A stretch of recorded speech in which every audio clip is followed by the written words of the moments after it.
First margin of defeat in his career Monday night against the Detroit Lions. Now, everybody knows this could be the reigning MVP's last season in Green Bay, and he summed up the blowout loss Tuesday. Take a listen. Look, there's not much to say. We got beat, by 35 points. We're all frustrated about it, but just move on. We got 16 more to go. This is Tuesday already. Monday, yesterday, you watch the film, you flush it, and Tuesday you start moving on to the next opponent.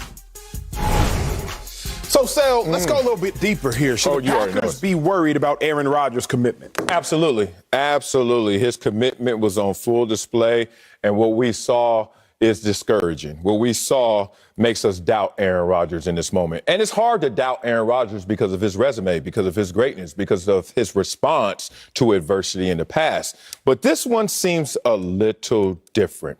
Aaron Rodgers looked despondent out there. He looked disinterested. He looked like a guy who was just like, you know what? Not so concerned with the consequences of today. That's how I read Aaron Rodgers in week one. Now, Aaron Rodgers is now trying to tell us to calm down. Like there's no reason to doubt him. And I'm like, Aaron, you put the ball in motion for us to doubt you. If you would have had a clean, quiet offseason, normal offseason for Aaron Rodgers, nobody's doubting you right now. But we're doubting you because you put this ball in motion. And once that ball's in motion, and then the results from week one line up with that same motion, oh, we gonna doubt you, big dog. You the one that led us to this nasty-ass brown water, and now we drinking and you mad at us? You the one that put us in this position and in this mindset and looking at you in this way. It's funny that players, a lot of times, because we're such in a vacuum, in a different world. Our life is moving at a different speed. I know that now. I always heard that then, but I know that now. And when you make the transition to the real world, no matter how fast your life is, it's not the same as being an NFL player. Let's talk about that scheduling. Let's talk about that organization. Let's talk about that structure that we all know is moving at the speed of light, and that's fine. But Aaron Rodgers has to know that when distractions enter, they're going to happen, and they're going to happen faster even in the game of life. Aaron Rodgers realizes that he put things in his way, but he thought that his greatness will overcome those things in his way. And then he got humanized. Then he came to a realization after week one. Careful. I tell my D words, divorce and death. I got a few friends going through divorce right now. I remember years ago, they used to flirt around and clown. Oh, yeah, all right, I'm going to leave you. Okay. And I have a few friends that have gone through bouts of depression, which is connecting a few days, bad days, into expression of depression. And I always tell them, man, don't play with divorce. Don't play with death. Don't start talking out of your mind. I don't care what happens to me. Calm down, because what can happen to you is going to be consequential. And when it's that consequence, you can't come back from that. Aaron Rodgers will never get week one back. He can respond to it. But let's not be lying to ourselves up here. Aaron Rodgers and his commitment is what led him to the failures of his week one performance. Great take. Great take. I'm going to take your words and I'm going to build on them. The Packers should be concerned about Aaron Rodgers' commitment because he doesn't need the job. It's really the biggest thing. Whenever an employee no longer needs a job, it's a very freeing place for the employee, but it is a very concerning place for the employer. Yep. And Aaron Rodgers don't need the job. Marcellus just said Aaron Rodgers is not concerned with the consequences. Of course he's not, because you ain't concerned with consequences when you don't need a job. I've seen people walking around in industry, regardless of the industry. What they gonna do, fire me? Yes, we've heard that. And that's where Aaron Rodgers is at.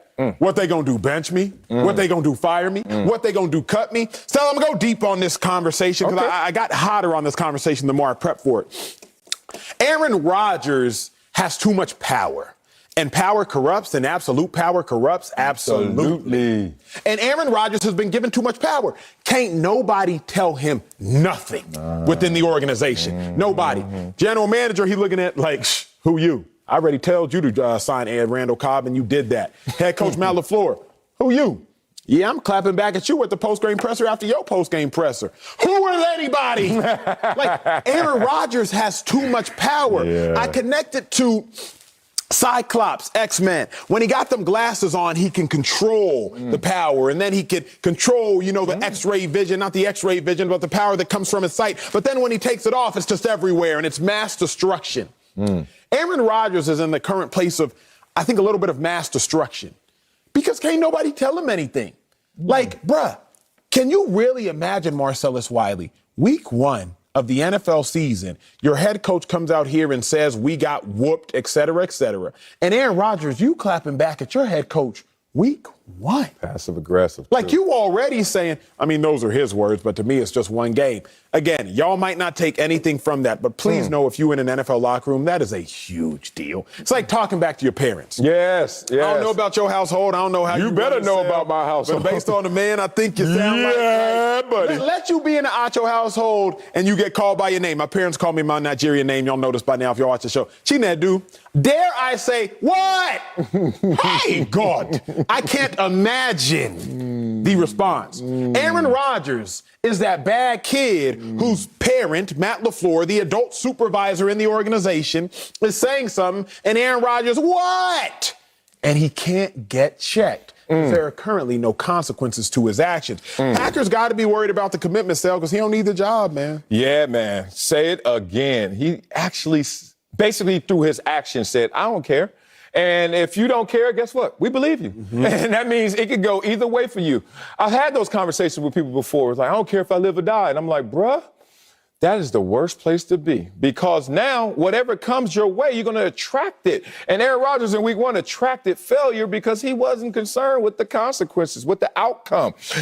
You went, where'd you go? X-Men or something? I don't know what movie that was in the X-Men. I don't know. Man, keep it simple, dog. Keep it simple, Go dog. Training Day, dog. King Kong! Ain't got nothing. Aaron Rodgers is sitting there in the jungle, somehow, Damu, put a cap in him. That's it. And they looking at him like, that's it. His teammates looking at him like, nah, we ain't gonna put a cap in nobody. You handle your own work, big dog. That's on you, That's bro. it. That's it. That's the one. That's the one. Yeah. Because the problem is, just like in Training Day when Denzel, he finally thought he ran everything. He thought he ran everything. Nah, but the problem was everybody starts to look at him like, wait, nah, like, you've crossed us. And I'm glad you on your analogy bag because eventually, even Packers teammates, they're not going to say it very quickly. They ain't gonna say it. But eventually they looking at Aaron Rodgers like, big dog, we just lost 38-3, man.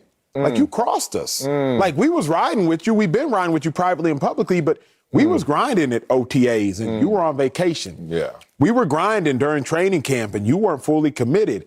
And now we out here getting embarrassed and you still out here like, forget what they saying. And eventually they gonna look at Rodgers like they look at Denzel, and Denzel ain't gonna have, Rodgers ain't gonna have nothing less to do. And then they gonna get a gun to Jordan Love. Be like, you gotta do your own work. I gotta give you this story because my mom is dead. Rest in peace. I love your mama. And Child Protection Services, statute of limitations, they can't do nothing. I remember I was like young. I don't know how old I was, like 11 or something like that. I was walking across the street with my mama to go to Auntie Brenda's house, and my mom asked me to do something. And back in those days, we used to smack our teeth or roll our eyes. I don't think kids do that as much now, but I was like, and I said, what? And my mama was 6'1", 250, and I'm being nice. I think it was more.